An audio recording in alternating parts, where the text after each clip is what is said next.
Shalom saudara,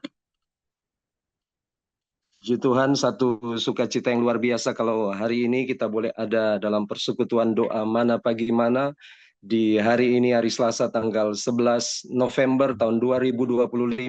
Apapun keadaan kita di tempat kita masing-masing, tetap mengucap syukur seperti pujian yang barusan kita nyanyikan bersama-sama yang dituntun oleh Pak Dodi Meinar. Ku bersyukur karena saya percaya di balik ucapan syukur ada kuasa yang besar. Setuju, katakan amin.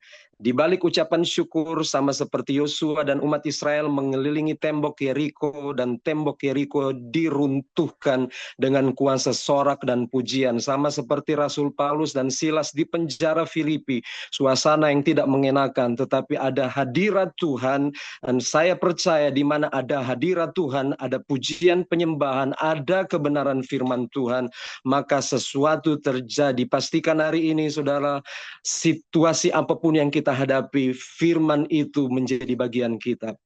Terima kasih untuk kesempatan yang diberikan kepada saya lewat Dayspring Theological University Indonesia. Terima kasih Ibu Oli yang sudah menghubungi saya pada hari Minggu untuk menyampaikan firman Tuhan. Terima kasih Pak Ferry, pimpinan DTU Indonesia, Pak Muji, semuanya. Dan saya akan membagikan satu kebenaran firman Tuhan dibantu oleh admin Mas Happy yang bisa menampilkan secara sederhana bagian-bagian firman Tuhan yang saya ingin bagikan bagi kita pada hari ini di mana pagi mana.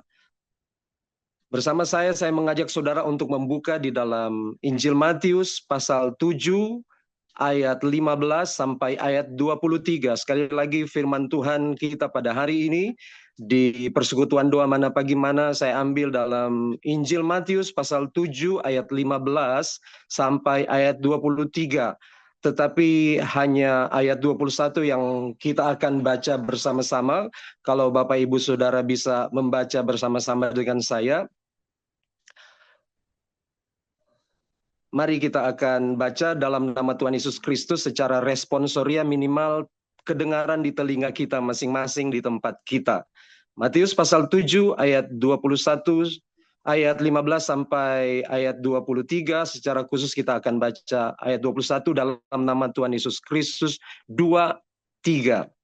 Bukan setiap orang yang berseru kepadaku, Tuhan, Tuhan, akan masuk kerajaan sorga, melainkan dia yang melakukan kehendak Bapa-Ku yang di sorga.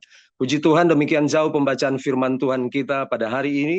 Dan Alkitab mengatakan yang berbahagia adalah mereka yang membaca firman Allah, memelihara serta melakukan kebenaran firman itu dalam kehidupan setiap hari. Pastikan dan pastinya kita adalah orang-orang yang paling berbahagia dalam persekutuan doa Panda pagi mana pada hari ini, karena kita sudah membaca satu kebenaran firman Tuhan dalam Matius pasal 7 ayat 21. Dan sebentar kita akan melihat poin-poinnya dari ayat 15 sampai ayat 23.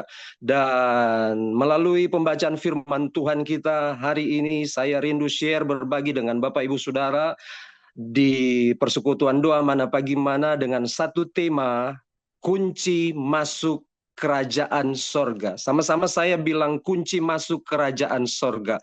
Kunci masuk kerajaan sorga.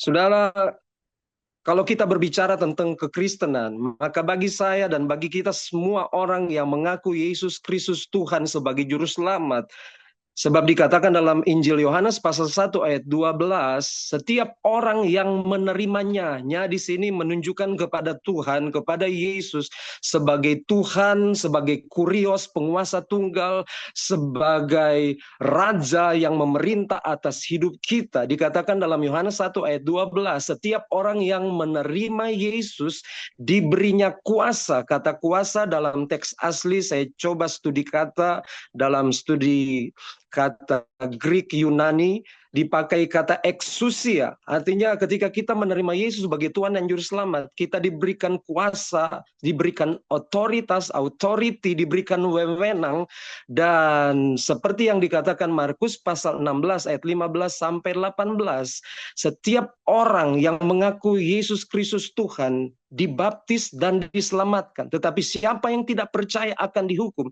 Dan ayat 16 sampai ayat 18 di situ dikatakan tanda-tanda ini menyertai setiap orang yang percaya. Luar biasa Bapak Ibu Saudara. Ketika kita jadikan Yesus sebagai Tuhan dan Juru Selamat, kita diberikan privilege, hak istimewa untuk menjadi anak Allah, dan bukan hanya sekedar menjadi anak Allah, tetapi diberikan kuasa. Sama-sama saya bilang kuasa untuk melakukan perkara-perkara yang besar seperti yang Tuhan Yesus katakan dalam Injil Yohanes pasalnya yang ke-12. Jika kita percaya kepadanya, kita akan melakukan perkara-perkara yang besar, bahkan yang lebih besar dari apa yang pernah Yesus lakukan. Haleluya. Nah, seperti saya sudah katakan tadi, bahwa kalau kita berbicara tentang kekristenan, maka kekristenan itu bukan sekedar satu agama. Saya katakan dengan satu statement seperti ini. Christianity is not religion, but Christianity is alive. Artinya kekristenan bukan sekedar satu agama. Kita bisa berkata, saya Kristen dari kecil, dari rahim, dari kandungan ibu saya sudah Kristen. Kita lebih meneguhkan lagi lewat menunjukkan identitas, kartu tanda penduduk KTP kita. Kita berkata, saya Kristen, tetapi di hadapan Tuhan, kekristenan bukan hanya sekedar satu agama, tetapi Christianity is alive. Artinya apa? Secara sederhana, kita harus hidup sebagaimana Kristus hidup. Nah, Paulus pernah mengatakan, Bapak Ibu Saudara, bahwa ketika kita menerima Yesus sebagai Tuhan dan Juru Selamat, kita adalah ciptaan yang baru. Sama-sama saya bilang ciptaan yang baru. Dalam terjemahan Bode, terjemahan lama, dikatakan kita adalah kejadian yang baru. Yang lama sudah berlalu, yang baru sudah datang. Nah, detik setelah siapapun yang tidak terkecuali menerima Tuhan Yesus sebagai Tuhan dan Juru Selamat, Paulus mengatakan bahwa kita adalah warga kerajaan sorga. Jadi pastikan saudara, kita adalah warga kerajaan Allah. Sebab Paulus menegaskan bahwa walaupun kemah di dunia ini kita bisa dibongkar, seperti yang terjadi di Nigeria, gereja ditutup, gereja dihancurkan, anak-anak Tuhan yang ada di Nigeria mengalami begitu banyak tekanan, saudara. Memang Alkitab mengatakan Filipi pasal 1 ayat 29, kita dikaruniakan bukan hanya sekedar percaya kepada Yesus, karena kalau kita hanya sekedar bermodalkan percaya kepada Yesus, iblis pun percaya. Bahkan dalam Ibrani dikatakan sampai totofore, bahasa orang Manado bilang sampai gemetar, saudara. Tapi Paulus bilang kita dikaruniakan juga untuk menderita bersama-sama dengan Kristus. Nah, saya kembali dengan tema yang saya ingin bagikan bagi kita sesuai nas kita dalam Matius pasal 7 ayat 21. Kunci kerajaan surga. Kalaupun saya bisa bertanya kepada Bapak Ibu Saudara pagi hari ini dalam persekutuan doa mana pagi mana, berapa banyak saudara yang percaya bahwa ketika mungkin setelah mana pagi mana ini selesai, saudara beraktivitas dan Tuhan panggil saudara, berapa banyak kita sekalipun kita hamba Tuhan, kita memastikan bahwa kita pasti selamat dan kita pasti masuk ke dalam kerajaan Allah? Jawaban itu bisa dikembalikan ke pribadi kita masing-masing. Sebab di dalam Tuhan, Yesus berkata, akulah jalan, kebenaran, dan hidup. Jadi Yesus memberikan kepastian keselamatan bagi kita. Di dalam kekristenan tidak ada moga-moga. Sekiranya, seandai kata, atau ya insya Allah saya selamat, saudara. Ketika kita percaya sebagai Tuhan, kepada Yesus sebagai Tuhan Juru Selamat, kita memiliki kepastian, dan kepastian itu hanya ada di dalam Yesus. Sebab seperti saya sudah bilang tadi dalam Yohanes 14 ayat 6, Yesus berkata, "Akulah jalan, kebenaran, dan hidup.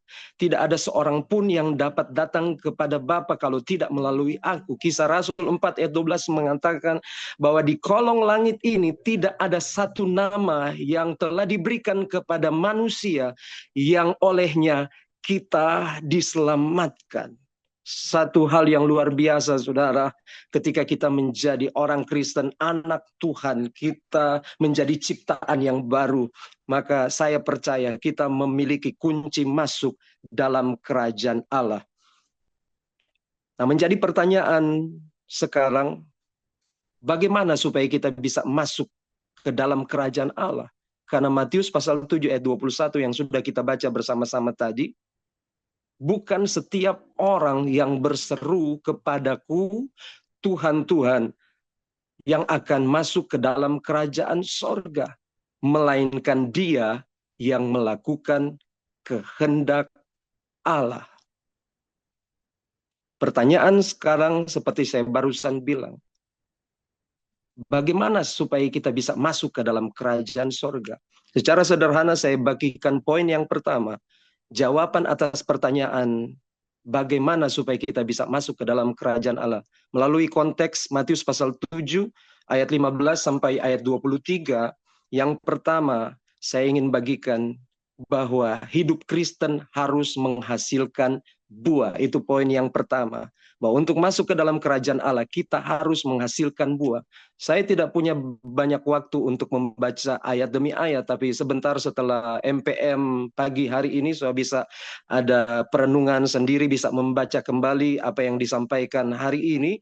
Dan kalau saudara lihat ayat 15 sampai ayat 18, kemudian ayat 20, bahwa di dalam dunia ini hanya dua status. Yang pertama, pohon yang tidak baik dan pohon yang baik. Pohon yang tidak baik akan menghasilkan buah yang tidak baik juga. Tetapi pohon yang baik menghasilkan buah yang baik. Nah, pastikan kita yang ada di persekutuan doa mana pagi mana pada hari ini, kita adalah termasuk golongan orang-orang yang telah ditebus Tuhan, dipilih menjadi ciptaan yang baru, dan kita adalah pohon yang baik. Dan sebagai pohon yang baik, pasti kita akan menghasilkan buah yang baik.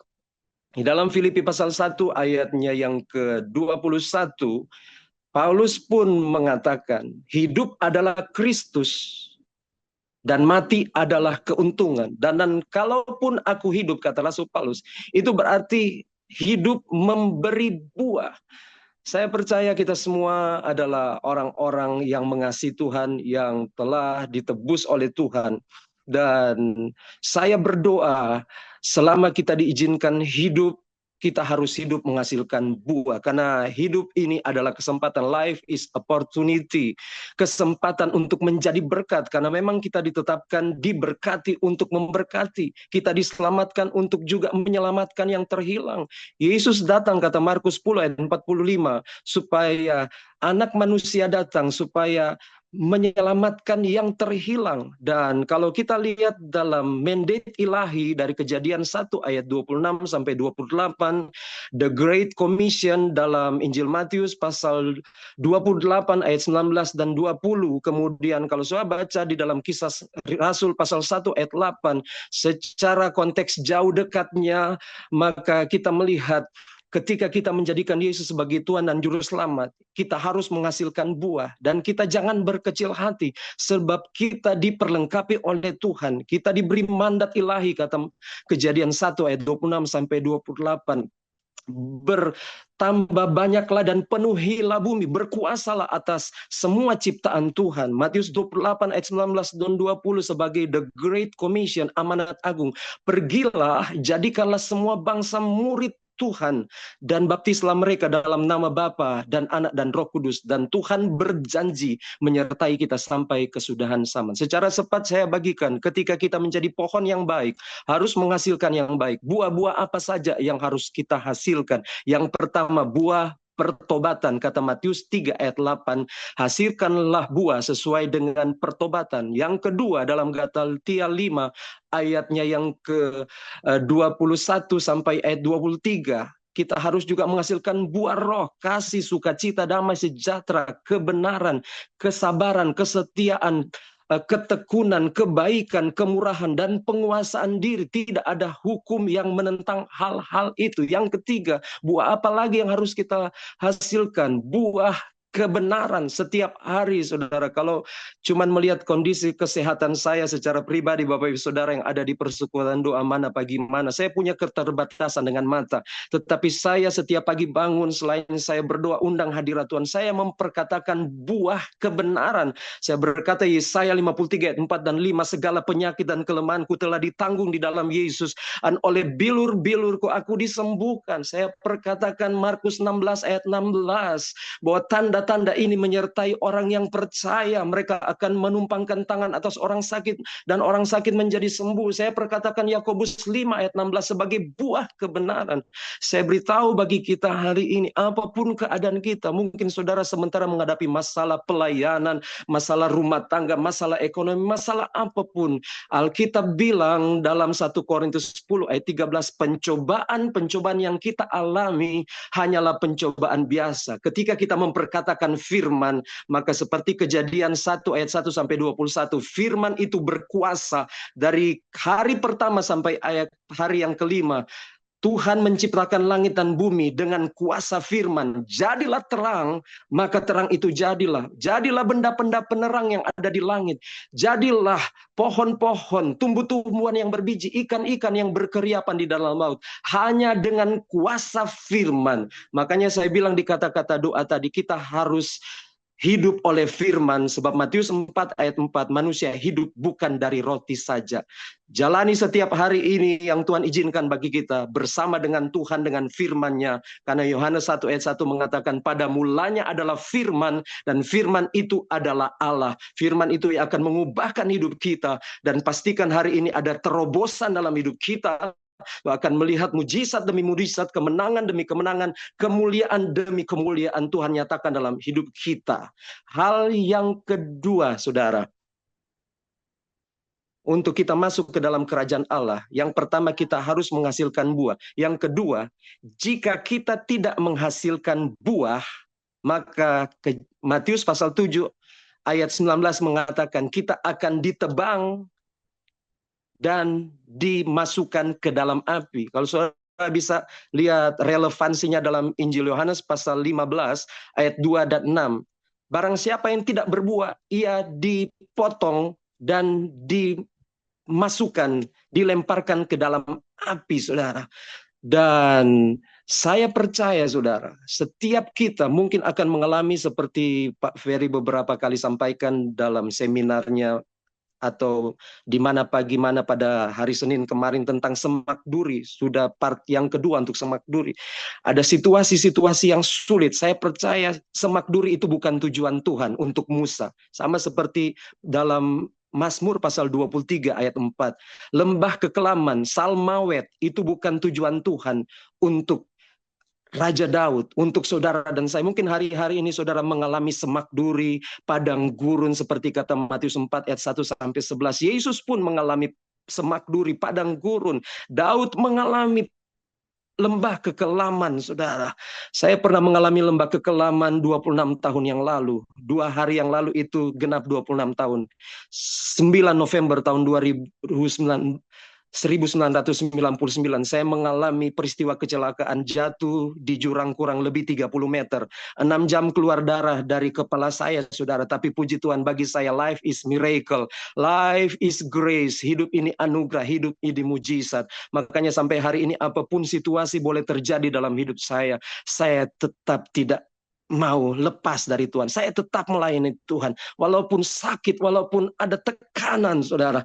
Tapi saya tetap berkata, biarlah roh regi menyala-nyala di dalam Tuhan. Sebab roh di dalam regi ini adalah roh yang luar biasa. Dan kita bisa melihat janji-janji Tuhan digenapi. Yang kedua, sekali lagi, untuk masuk ke dalam kerajaan Allah, kita harus menghasilkan buah. Sebab jika kita tidak menghasilkan buah, kita akan mengalami akibat konsekuensi ketika kita tidak menghasilkan buah. Yang ketiga, yang terakhir, coba lihat ayat 21 bagian A, ayat 22 dan 23. Dari poin yang ketiga, saya bagikan yang pertama bahwa aktivitas, rutinitas rohani, kegiatan pelayanan tidak jadi jaminan untuk masuk kerajaan Allah. Karena ayat 21 bagian A dikatakan dalam nas kita, bukan setiap orang yang berseru-seru kepadaku Tuhan, Tuhan. Ini aktivitas rohani. Ada doa di sana, karena bicara kata berseru, frasa berseru itu ada unsur doa di dalamnya. Kemudian di dalam ayat 22 dan 23, hari-hari terakhir orang akan berkata, bukankah aku bernubuat demi namamu, mengusir setan demi namamu juga, menyembuhkan orang demi namamu.